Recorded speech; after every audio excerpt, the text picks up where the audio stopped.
Bonjour à tous, bienvenue sur notre émission hebdomadaire de chaque samedi matin, la matinale. Nous sommes heureux de vous accueillir sur ce plateau. Une fois encore, je suis avec le pasteur. Bonjour pasteur. Bonjour Vital. Et je suis avec Randy. Bonjour Randy. Bonjour Vital, bonjour pasteur. Bonjour Randy. Nous accueillons bien sûr tous ceux qui sont connectés avec nous, ceux et celles qui sont connectés avec nous. Et voilà, nous croyons que nous allons passer un bon moment par la grâce de Dieu. Alors la fois passée, bien sûr, nous avions évoqué le fait de suivre pleinement. Et bien sûr, nous continuons sur l'étude du personnage de Caleb, un personnage qu'on a dit n'est pas très très connu dans la Bible, mais qui a impacté sa génération et qui jusqu'à aujourd'hui, jusqu'à ce jour, fait parler de lui. Tout à fait. Il a suivi pleinement les voies de l'Éternel. C'est ce que la Bible nous dit. Oui. Et aujourd'hui, nous allons comprendre ce que c'est que l'identité. Voilà. Et nous allons également voir quelques conséquences qui sont liées au fait d'avoir conscience ou non de son identité. Amen. Un gros point aujourd'hui alors. Hein? Un gros point aujourd'hui alors, un gros poisson, pasteur. Mais on va l'attraper. Amen, amen, amen, amen. Alors, si je posais la question, pasteur, qu'est-ce que l'identité? Qu'est-ce que vous pourriez nous en dire? Alors, l'identité est une chose essentielle, mais tout dépend à qui tu poses la question. Notre identité en Christ ou l'identité du criminel? Alors, si c'est un commissaire qui est assis ici, il n'aura pas les mêmes réponses. Mais l'identité en général. Oui, l'identité en général, j'ai bien compris. Amen. C'était pour te taquiner. Alléluia. Voilà. Donc, c'est notre identité en Christ, mais il est important quand même de partir de l'identité générale. Hein. Parce que tout ce qui rentre dans l'identité d'un individu, l'identité au niveau de l'état civil, au niveau médical, génétique et tout ça, c'est des éléments qui permettent de l'identifier, de pouvoir le distinguer des autres. Voilà, l'empreinte digitale est choisie comme identité parce que nos empreintes, voilà, elle est censée être quasiment unique. Voilà, donc voilà l'ADN, ainsi de suite. Donc l'identité, elle est celle-là. Mais ce que toutes ces choses ont en commun, c'est que personne n'invente son identité. L'identité nous est toujours donnée. Je crois que quand Randy était né, à la maternité, il n'y avait pas un quiz voilà, plusieurs propositions, Randy, Ransom, et puis avec son petit doigt, il a fait maman. C'était pas ça. Non, alors, il s'est levé, sa mère lui a dit, mon petit, tu t'appelles Randy. Et depuis, tout le monde l'appelle Randy. Et lui aussi, il répond. Quand tu l'appelles, il répond. Tout à fait. Wow. Donc, l'identité est quelque chose qui nous est donné. Pour faire simple, c'est ça. C'est l'identité nous est donnée. Nous est donnée par nos pères. Nous est donnée par ceux qui nous ont précédés. Enfin, c'est nos pères, ceux qui nous ont engendrés, nous donnent une identité. C'est pour ça que l'ADN que nous avons, qui est un élément de notre identité, ben voilà, vous connaissez la biologie, on ne va pas réveiller des souvenirs. Mais bon, voilà, ça nous est donné par nos parents. Le nom nous est donné. C'est pour ça que, quel que soit le prénom qu'on a, on a un nom de famille qui nous rattache à une histoire. Voilà, tout ça, ça rentre dans notre identité. Donc, l'identité nous est donnée par les pères. Amen. Merci beaucoup, pasteur. Randy, une question. Le cas de Caleb, que nous sommes en train d'étudier depuis un bon moment, quelle était son identité à lui, du coup? Si on regarde par rapport à l'aspect des pères, comme le pasteur vient de nous dire, il faut qu'on fasse une recherche par rapport à ça. On a parlé plusieurs fois voilà, qu'il est issu de la tribu des Kénésiens. D'accord. Donc, cette tribu, elle serait apparentée à Kénaz, qui est le petit-fils d'Ésaü. Donc, affilié à Abraham. D'accord. Donc, à partir de là, on voit qu'il est affilié à Ésaü, et donc, de par ce fait, il est affilié au côté qui a décidé de s'éloigner du Seigneur, s'éloigner de la voie que Dieu avait tracée pour les descendants d'Abraham. D'accord. Donc, on voit au travers cela que ça commençait mal par rapport à son identité.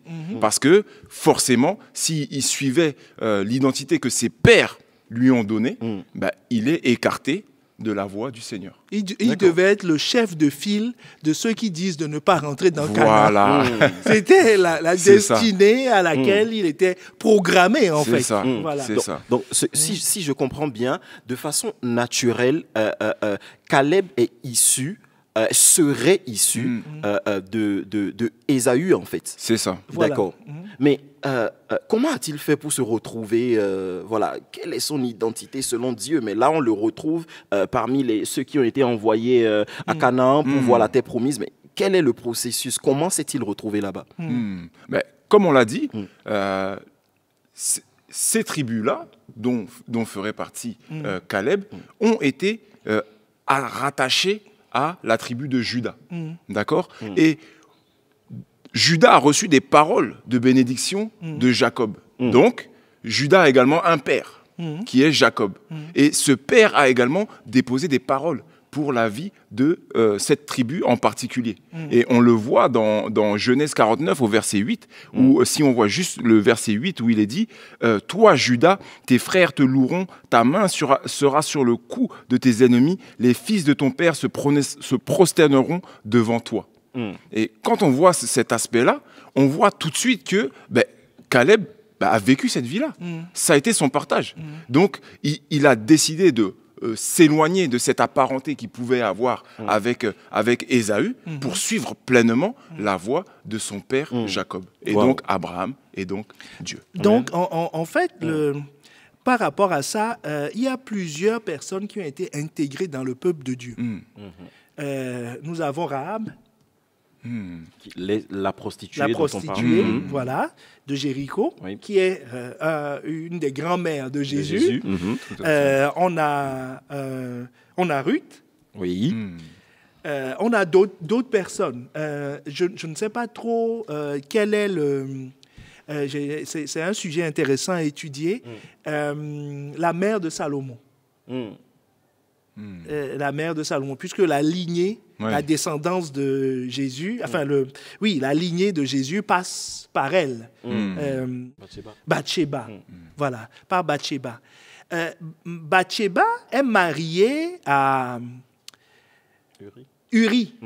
Uri, c'est un étranger, c'est un Hittite. On dit Uri le Hittite. Ouais. Donc, je me demande si sa femme n'est pas elle aussi Hittite. OK?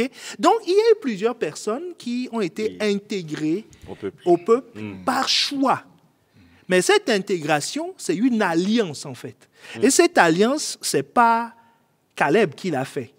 C'est ses aïeuls qui l'ont fait. Mais lui, il a accepté, il a vécu pleinement, en fait. C'est ça le point.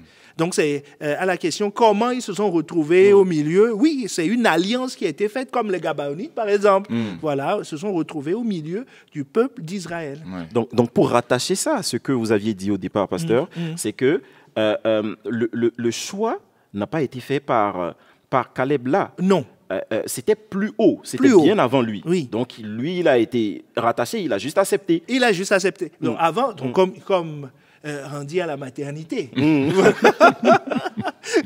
Comme rendu à la maternité. Mais quand il est né, on lui a dit, écoutez, nous, on était des Keynésiens, mais maintenant, nous sommes rattachés. Toi, tu fais partie de la tribu de Juda. Donc, lui, il s'est retrouvé dans la tribu de Juda, il a grandi, il a évolué, il est devenu chef de la tribu de Juda. Et pour être espion, il a été choisi par Dieu comme étant un chef de la tribu de Juda. Nous savons que prophétiquement, ce n'est pas n'importe quelle tribu. Ah oui. Ah oui. Amen. Ah oui. Amen. Mais avançons dans cette droite ligne. À quoi est-ce que je peux prétendre grâce à mon identité, pasteur? Je dirais, c'est avec ton identité, avec ton identité que tu peux prétendre à quelque chose. Il y a des endroits, quand tu vas, quand tu rentres, on te dit, tu es l'enfant de qui? Quelqu'un que je connais très bien est allé quelque part. On lui a demandé, et est-ce que tu as dit à ton père avant de venir ici? Parce qu'on connaît son père. Non, on ne connaît Ah, pas on ne son connaît pas père, son père. justement. Ah, C'était c'est ça, l'opposé. le problème. Donc, il lui fallait une clé pour rentrer. Mais quand on le voit, on dit, on ne connaît pas son père. Il ne fait pas partie du réseau. Donc, c'est pour ça qu'on lui a demandé poliment, gentiment, est-ce que tu as dit à ton père avant d'aller? Parce que s'il avait dit à son père allait lui dire, mon petit, on ne va pas là-bas. Tu vois? Donc, dans je vais donner des exemples bibliques. Hein. Ton identité détermine ce à quoi tu peux prétendre. Regardez les fils de Séva. Tout le monde connaît les fils de Séva. Les fils de Séva, ils ont dit, au nom de Jésus, que Paul prêche. Ils ont dit au démon de partir. Le démon a dit, attendez. Quelle est votre identité? Parce que ce que vous venez de dire là, il faut avoir une certaine identité pour le dire. Donc, ils n'ont pas su répondre. Et nous connaissons la fin. Et nous connaissons la tragique. fin. Quand Jésus a fait des choses, a posé des actes, on lui a demandé, de qui es-tu le fils? D'où te viennent ces choses? Quelle est ton identité, en fait? C'est une question qui revient souvent. Et Caleb aussi, c'est une question. Donc, quand tu sais ce à quoi... Jésus, lui, il a dit que l'Esprit m'a oint. Et il a cité tout ce dont... Donc, c'est son identité. Ouais. Donc, partant de là, il commande au démon. Il va s'installer dans la zone dans la région de Zébulon, de Zabulon et de Nephtali. Et voilà. À cause de son identité, il peut prétendre à quelque chose. Les fils de Séva ont prétendu à quelque chose sans en avoir l'identité. Et ça s'est mal terminé. Bon, dans la vraie vie, dans la vie, tout ce qu'on dit, c'est la vraie vie. Oui. Mais bon, voilà, si tu te pointes dans la rue, tu t'habilles comme un policier. Puis tu fais... Si les vrais policiers viennent, tu vas avoir des problèmes. Ils vont te faire ça. et ça peut tourner au drame. D'accord. OK. Mais du coup, l'exemple de Caleb est très intéressant quand même. On voit que plus tard, Dieu le choisit. Donc, ce que le pasteur disait tout à l'heure, Dieu le choisit comme un leader parmi ceux qui doivent être envoyés à Canaan. Ça veut dire que Dieu ne le voyait plus selon son ancienne identité. C'est ça, Randy? C'est ça. Il n'avait, lui-même ne le voyait plus comme ça, mais Caleb également ne se voyait plus comme ça. Parce que lorsqu'il a été choisi, il n'a pas dit pourquoi moi Pourquoi moi je suis envoyé? Non, je suis bien conscient que je suis un chef de la tribu de Juda, et de ce fait, je vais y aller. C'est mon identité. J'ai toute ma place, j'ai le droit d'y aller. Voilà. D'accord. Et du coup, pasteur, mais bon, j'ai une identité. On prend toujours le cas de Caleb. Peut-être qu'il avait des habitudes qui étaient de son ancienne identité, le fait qu'il ait vécu peut-être avec des cousins et autres. Mais est-ce que s'il faisait des erreurs, c'est-à-dire en étant en Juda, est-ce que s'il avait peut-être une des habitudes qui venait de son ancienne famille, est-ce que ça voulait dire que Dieu reniait aussitôt son identité? Non. Comme Randy le disait, il a été pris par Dieu comme chef de Juda. Donc, ça veut dire que l'alliance qui a été faite par ses pères a été validée. Et nous voyons la même chose avec Jésus. Nous venons d'horizons différents, nous avons des backgrounds différents, nous avons des histoires différentes. Mais une fois qu'on est en Christ, notre identité change. Amen. Nous devenons enfants de Dieu. À partir de ce jour, Dieu ne nous voit plus au travers de notre passé, au travers de notre histoire. C'est pour ça que l'apôtre Paul pouvait dire qu'il n'y a ni juif, il n'y a ni grec. Ces identités-là n'existent plus. Il n'y a ni homme, il n'y a ni femme. Amen. Donc ces identités n'existent plus. Nous sommes tous un en Christ. Il n'y a que la nouvelle création que Dieu voit. Ça, donc, toutes ces choses-là, quand nous avons donné notre vie à Christ et que nous avons été considérés comme nouvelles créatures, quel acte de nouvelle créature nous avons posé? Regardez, à l'apôtre Paul, le meurtrier, là. Il donne sa vie à Christ. Qu'est-ce que Ananias lui dit juste après? homme frère. Donc, il a changé d'identité. Tout à fait. C'est Ananias qui négociait avec Dieu avant, en disant, Seigneur, je t'en prie. Est-ce que tu es sûr? Il est dangereux, le dit. Est-ce que tu es sûr? Mais quand il a donné sa vie à Christ, Ananias a accepté tout de suite que c'est un frère. C'est un frère. Donc, nous, un point important sur l'identité, c'est que l'identité ne dépend pas de ce que je fais. L'identité dépend de ce que je suis, de ce que Dieu dit que je suis. Amen. Un autre exemple pour clôturer, c'est le fils prodigue. Vous voyez dans toute l'histoire du fils prodigue, il a fait beaucoup, entre guillemets, de bêtises. Hein? Il a fait beaucoup de bêtises. Mais quand il est revenu, sans avoir même dit ce pourquoi il était là, qu'est-ce que son père dit? Mon fils. Mon fils. Donc, ça veut dire que son identité de fils n'a pas été changée par le fait qu'il ait mangé avec des porcs. Wow. Mais par rapport à ça, j'ai une petite question. Vous pourrez peut-être m'éclairer. Mais je me demande, par rapport à quelqu'un qui a reçu une identité de ses pères, et ses pères étaient dans l'occultisme. Ils étaient contre Dieu. Pour lui, comment ça se passe? S'il lui-même a baigné dans cette atmosphère-là, peut-être il l'a peut-être également pratiqué. Certainement pratiqué. Certainement Je ne vois pas pratiqué. pourquoi le fils du sorcier... C'est même pas un bon Non, signe, ça. mais ça- Si tu ne... C'est grave.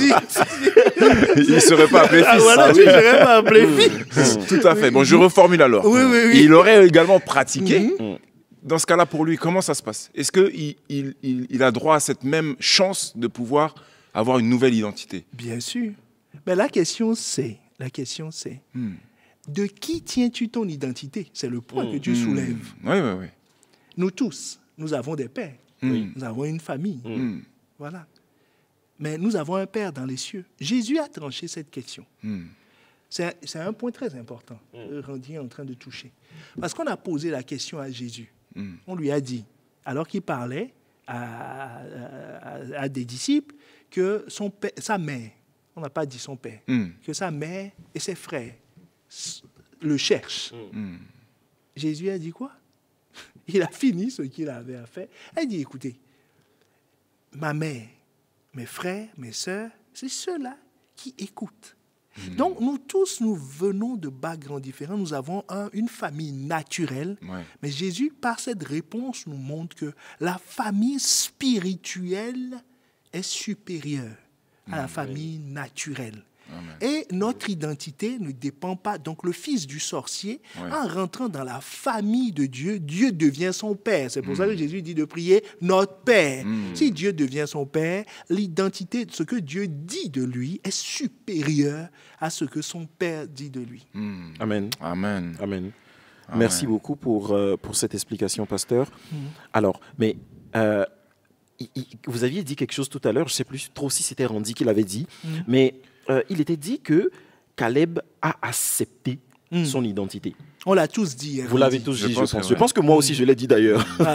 Mais alors, est-ce que vous êtes en train de dire à quelqu'un aujourd'hui que notre nouvelle identité en Christ, nous devons l'accepter? Randy. Je pense que oui, et juste avec ce que le pasteur vient de dire, à partir du moment où je reçois cette nouvelle identité avec ce nouveau Père, et que j'arrive en disant c'est mon Père, notre Père, ben, j'accepte, je fais ce pas d'accepter. Donc c'est primordial de pouvoir passer par là. Mais est-ce que j'en ai la capacité? J'en ai la capacité, parce que comme on le dit souvent, depuis qu'on parle de Caleb, cette décision m'incombe parce que j'ai le libre arbitre. On peut dire à quelqu'un tout ce qu'on veut de son identité. Vous voyez l'exemple de Gédéon. Gédéon, l'ange le percevait comme un vaillant héros. Mais comme on a l'habitude de le dire, lui il se percevait comme un zéro. Ah oui. Ben, c'est pour ça qu'il bat le froment pour aller le ranger. Pour se cacher. Parce que... et c'est ce que faisaient ses pères. Voilà, c'est eux qui l'ont envoyé petit, va battre le froment, cache-le. Parce que... Voilà, c'est ça. Mais quand il a changé d'identité, quand il s'est dit, non, en fait, je ne suis pas issu de cette maison. Je viens de Dieu. Amen. Quand il a compris ces choses, parce qu'on a l'identité de notre Père. Et il ne peut pas... Voilà, on a l'identité de notre père. Comme on a son ADN, on a ceci, voilà. On a l'identité de notre père. Quand il a changé d'identité, sa vie a changé. Mais il faut l'accepter. Amen. On peut dire à quelqu'un, tu es un vaillant héros. Tu es la tête et non la queue. Il dit, ah ouais? Ah oui? Oh, c'est vrai ça? Moi? Il dit, ouais, moi. Il n'y croit pas. Il n'y croit pas. Je dois l'accepter. Je dois l'accepter. Je dois dire oui. Je dois m'aligner dessus. Aligner ma mentalité. Tout ce qui est en moi sur cela. C'est ça qui est important. Mais en plus, c'est ce qui s'est passé pour Gédéon. Parce qu'on voit que quand l'ange de l'Éternel lui a dit tu es le vaillant héros, derrière, il a répliqué en donnant des arguments pour dire que non, je ne suis pas le vaillant héros. Mais le Seigneur est revenu encore avec une parole derrière. Et là, maintenant, son identité a commencé à changer parce qu'il a accepté cette parole. Ce point est capital. Il faut l'accepter. Il faut accepter ce que Dieu dit que je suis. Caleb se considérait comme... Les gens l'appelaient Caleb le Kénésien, fils de Jéphuné le Kénésien. C'est leur problème. Lui, c'est Caleb, chef de la tribu de Juda. Amen. Amen. C'est tout à fait ça. C'est tout. Et il vivait sa vie. Mais comme Randy l'a dit, il a vécu toutes les bénédictions de Juda. Qui ont été liées à Juda. Ah, sans problème. Mais ça veut dire que vous êtes en train de dire ce matin à un homme qu'il doit être conscient de sa nouvelle identité spirituelle et de l'accepter. De l'accepter. D'abord, le savoir. Parce que si tu ne connais pas ton père, tu ne peux pas. Il faut le savoir. Et une fois que je le sais, je dois l'accepter. Comment je vais le savoir? C'est écrit dans la Bible. Parce que Riva en parle tout le temps. On en parle partout. Donc, le savoir, c'est une information accessible. Mais l'accepter est une autre chose. Et on peut même soulever le point du fait que venir à l'église, écouter les enseignements, ça ne veut pas dire que j'ai accepté mon identité. Pas du tout.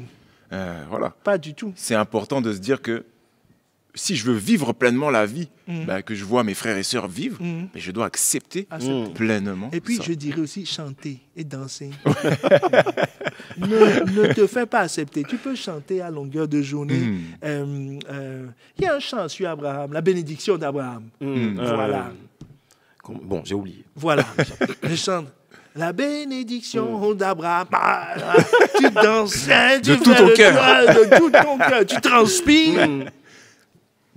Mais si tu ne crois pas, le diable peut venir te dire, tu as bien dansé quand même. Mais c'est vrai, toi aussi, tu es de la bénédiction d'Abraham. Regarde. Si tu es de la bénédiction d'Abraham, regarde. Donc, il te ramène à quoi? Au fait. Il dit, mais il y a rien, il y a aucun élément. Il dit, mais non, c'est pas ce que je fais qui fait de moi ce que je suis. Je suis, c'est pour cela que je fais. Amen. Waouh. Gloire à Dieu. Vraiment, gloire à Dieu.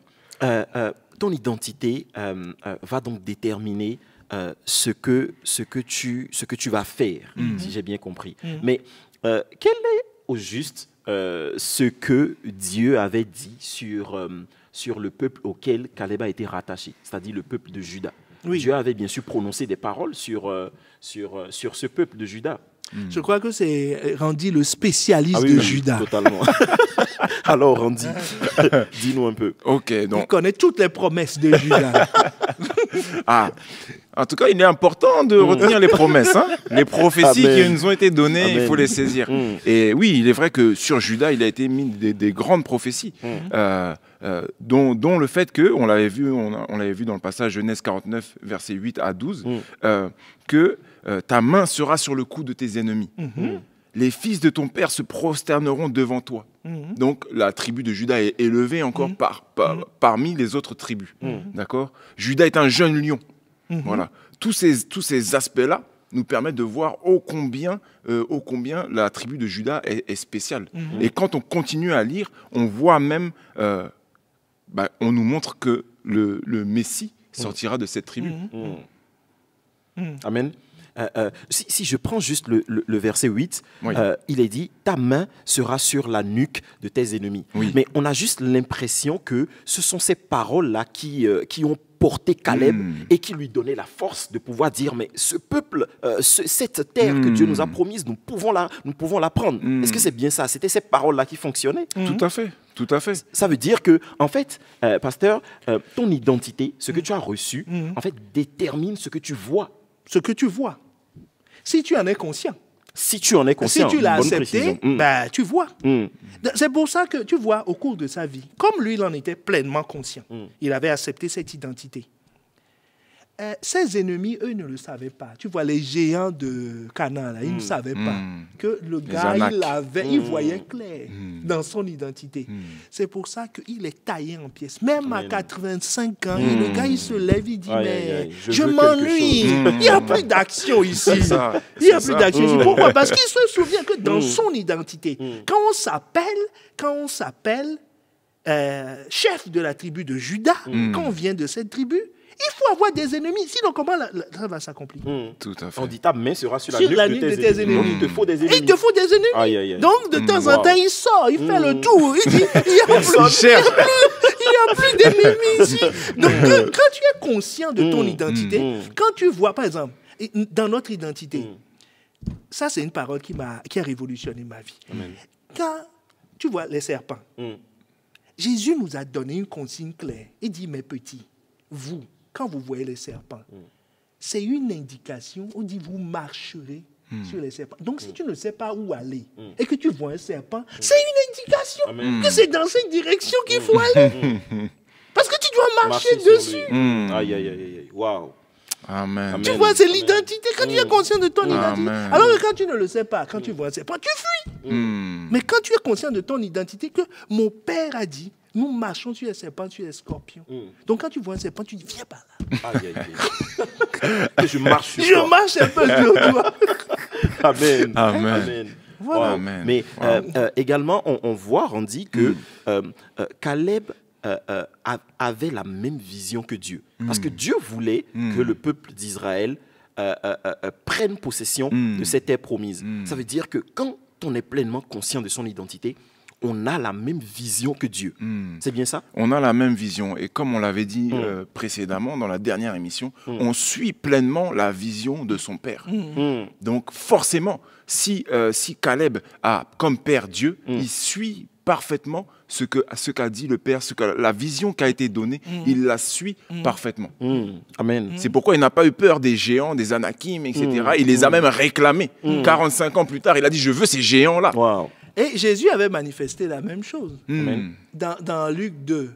Quand il est conscient de son identité d'enfant de Dieu, ben, quand ses parents le cherchaient, il dit, mais pourquoi me cherchez? Ne savez-vous pas que je dois m'occuper des affaires de mon père? C'est logique. Un enfant s'occupe des affaires de son père. Amen. C'est évident. Amen. C'est évident. Wow. Mais fort, Caleb avait conscience de sa nouvelle identité, donc rattaché à Juda, et il réclamait des guerres, il réclamait des ennemis pour pouvoir les terrasser. Voilà. Mais nous, aujourd'hui, étant conscients de notre nouvelle identité en Christ, quelle vision devons-nous avoir? Quelle vision devons-nous avoir? Parce que Caleb, lui, il savait juste qu'il était rattaché à Juda, et le voilà qui réclamait des batailles. Il se sentait fort, il voyait les choses comme Dieu les voyait. Et nous alors? Alors lui, c'est parce qu'il a lu... Genèse, il a lu Genèse 49. Et là où on lui a dit que tu dois avoir la main sur la nuque de ton ennemi. C'est tout ce qu'il a lu. Wow. Alors que nous, en Christ, nous avons toutes les promesses. Amen. Toutes les promesses. Amen. Wow. Donc, en fait, en tant que nouvelle créature, il faut voir son Père. Pour marcher dans son identité, ce que ton Père fait, c'est ce que tu peux faire. Amen. Wow. Puisque c'est lui qui t'a donné l'identité. Amen. Donc, ce qu'il peut faire, c'est ce que tu peux faire. Christ est notre modèle. Amen. Donc, ça veut dire que moi, en tant que nouvelle créature, tout ce que Christ fait, je peux le faire. Et un bon père, les bons pères veulent que leurs enfants aillent plus loin. Jésus a dit en partant que vous ferez de plus grandes œuvres. Amen. Waouh, alléluia. Et la particularité de ce père-là, c'est pas un père qui, le jour où il s'en va, quoi. Lui, là, quand il part, il dit, je vous laisse. un autre moi, Amen. Amen. le consolateur. Il dit, il est exactement comme moi. Mais lui, il est encore plus fort que... Enfin, il est plus disponible. Il vous aidera mieux que moi. Il est plus avantageux pour vous que je m'en aille. Donc, il nous a laissé le Saint-Esprit. Donc, le Saint-Esprit est celui qui va nous expliquer qui est Christ. Donc, c'est lui qui nous raconte l'histoire de notre Père. Il dit, tu vois, ton Père, il est ceci, il fait cela, il est capable de... Donc, en tout cas, en tant que nouvelle création, mon point est ceci, c'est que tout ce que Dieu est, je le suis. Amen. Amen. Amen. Amen. Tout ce que Dieu est, je le suis. Dieu est plus que vainqueur. Je suis plus que vainqueur. Amen. Il n'est pas paresseux parce qu'il travaille. Amen. Je ne suis pas Je ne paresseux. suis pas paresseux. Amen. Il n'est pas désordonné. Amen. Je ne suis pas désordonné. Wow. Amen. Jésus a une femme dont il s'occupe. Je m'occupe de ma femme, comme Amen. Jésus. Amen. C'est le modèle qu'il nous a donné. Amen. Amen. On parle bien sûr de sa femme, l'Église. Je vois Alléluia. que quelqu'un a compris. Alléluia. Merci Seigneur. Alléluia. Donc on a encore plus que Caleb alors. Caleb qui avait juste une petite portion de verset. Oui. Et nous on a tout le livre. Waouh. On a toute la promesse de Dieu. Toute la promesse. Donc on a la main sur la nuque, on Ah, a le pied sur le pied, serpent, voilà, le pied sur la totale. La totale. On a l'épée dans la bouche. La Oh totale. là là. Et on a aussi, il fuit par 7 chemins. Oui. Lui, il doit Alléluia. mettre sa main. Nous, on se tient à la juste. Voilà. Et puis l'ennemi ça fuit court, devant nous. ça court. Waouh, gloire à Et tu Dieu. leur envoies un SMS pour dire j'arrive. J'arrive. Waouh, Dieu Très merci. fort. Alors, pasteur, quand il y a des choses de mon identité, de ma nouvelle identité, je veux dire, que je ne retrouve pas encore dans ma vie et tout ça, qu'est-ce que je dois faire? Est-ce que ça veut dire que je n'ai pas vraiment accepté mon identité ou qu'est-ce qu'il y a en fait? Avant de répondre spécifiquement à cette question, je dirais que s'il y a des choses qui ne sont pas de mon père, qui se retrouvent chez moi, je ne dois pas les tolérer. Ça, c'est clair. Oui. Bon, maintenant, les choses de mon père qui ne sont pas encore manifestées, il faut que je croisse en maturité. C'est tout. Amen. C'est tout. Ça va se manifester. Mon père a des dents. Je suis bébé, je n'ai pas de dents. Mais j'aurai des dents. C'est caché en moi. Mon père a des enfants. Donc je suis... Mais à 12 ans, j'en ai pas. Mais en croissant, je vais en avoir. Donc tout ce qu'il y a dans mon père, c'est la clé, c'est la croissance. Amen. Voilà. Quand je vais devenir mature, je vais exprimer. C'est-à-dire que Christ soit pleinement formé en moi. Amen. Quand il sera pleinement formé, tout ce qu'il est, je le manifesterai. Amen. Amen. Amen. Le cas de Caleb nous a quand même fait comprendre, depuis qu'on a commencé à l'étudier, que mal commencer ne veut pas dire mal finir. Oui, tout à fait, on le voit vraiment avec Caleb, qui du coup n'était pas prédestiné à avoir une vie glorieuse, entre guillemets, avec la présence de Dieu. Et au final, il a quand même réussi à manifester, en acceptant cette identité, il a réussi à vivre la vie de Dieu. Donc du coup, son mauvais départ n'a pas mal fini, au contraire. Donc tu es en train de dire à quelqu'un aujourd'hui que même s'il a mal commencé, ça ne veut pas dire qu'il finira mal. Tout à fait, tout à fait. Alors, pasteur, ton identité te met en mouvement. Est-ce que je peux dire ça? On peut le dire. Si tu es conscient de ton identité, ben, tu vas te comporter en fonction de cette identité. On agit en fonction de ce qu'on croit être. On prétend à cela. Et le fait également que Caleb était presque tout le temps avec Josué. Et chaque fois qu'on entend parler de Josué, on entend parler de Caleb, on a l'impression qu'il a choisi un environnement propice à ce qu'il voulait voir se manifester en lui. Mais quel doit être notre cas aujourd'hui? C'est la loi de l'attraction qui fait ça. Nous allons toujours vers des gens qui nous ressemblent. Voilà. Amen. Donc, en fonction de l'identité dont je suis conscient. Tu vois, le fils prodigue, il était conscient à un moment donné, il n'était plus conscient de l'identité de son père. Eh ben, il était très à l'aise avec les débauchés, il mangeait même avec les porcs. Mais quand il a changé, il a pris conscience de son identité d'enfant, il est revenu à la maison. Et son père l'a accepté. Amen. Amen. Amen. Randy, un mot de la fin? Ah, là, je pense que on a compris quelque chose de fort aujourd'hui, que je devais accepter mon identité et bouger me mettre en mouvement par rapport à l'identité que j'ai acceptée. Et Amen. peu importe ce que je pensais être, si ce n'est pas ce que Dieu a dit, ce n'est pas ce que je suis. Amen. Amen. Oh, pasteur? Moi, je dirais un mot. Mm. C'est un encouragement à quelqu'un. Elle lui dit, accepte ce que Dieu dit que tu es. Accepte. Ne le récite pas. Accepte. Amen.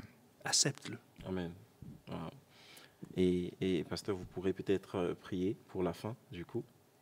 Avec plaisir. Amen. Seigneur, nous te bénissons de ce que tu es notre Père. Jésus nous a présenté notre Père. Et nous devons ressembler, nous sommes à l'image de notre Père.